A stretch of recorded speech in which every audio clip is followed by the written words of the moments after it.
Kumustahin naman natin ang nangyayari dyan sa Queen City of the South. Kasama po natin ang One New Cebu Desk, Dale Israel. Dale, anong balita dyan? Mukhang makulimlim pa rin Yes, Lord Denise, maayong hapon. We're seeing a beautiful weather here, fine weather here in Cebu.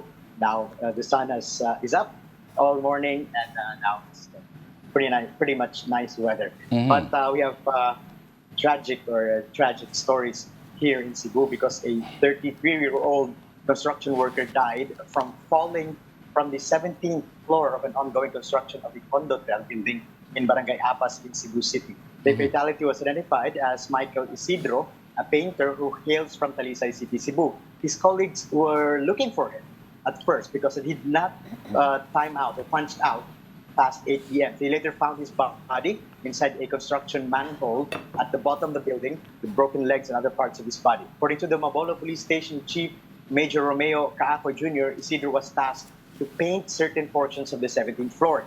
He tied his harness from an aircon grill that apparently detached, and then that is why he fell from the building. The other worker said that the winds were also very strong at that time. None of his colleagues heard anything when Isidro fell. So the police are currently investigating the safety measures deployed by the building or the management. In a text message from the Public Information Office of the Labor Department in Central Visayas, the incident is now being investigated also. They said that they have already deployed labor inspectors to conduct an occupational safety and health investigation on site. Investigahan din daw ang police yung measures ng building. They are just waiting for the findings from the probe.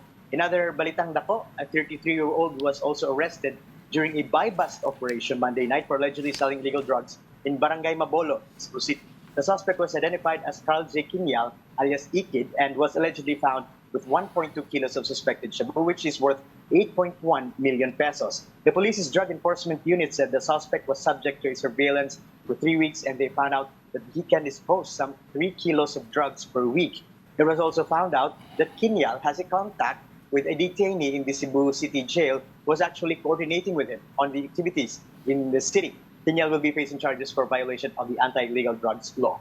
And in other news, former Cebu City Mayor Tomas Osmeña was invited as a resource speaker in the congressional inquiry on Pogo and extrajudicial killings. The invite was signed by Congressman Robert Ace Barbers, and Osmeña was supposed to appear for the hearings tomorrow.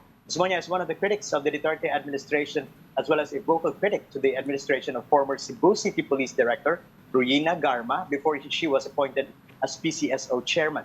Can we recall that former President Duterte has often berated Osmeña during his speeches? Yes. It can be recalled also that Cebu is one of the places in the country where there are a lot of questionable and unsolved killings when the drug war started in 2016 and during the stint of Garma as police chief. It's not yet sure whether Osmeña will go to the hearings, although in a previous local radio interview, the former mayor said he is willing to go. And we asked his lawyer about it this morning, and then he told us to just wait for tomorrow.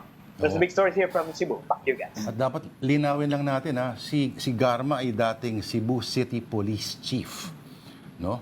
At, yes. Yeah, that's correct. That's correct, Lord. He was the police chief of Cebu City, appointed by President Duterte at the start of his term. At kritiko ni Garma si Mayor Tommy Osmeña. Pero abangan natin kung magpapakita nga sa hearing. Maraming salamat sa iyo. Ayo, bye Cebu ang ating One New Cebu Desk Editor, Dale Israel, ang editor din ng The Freeman Cebu. Thank you, Dale.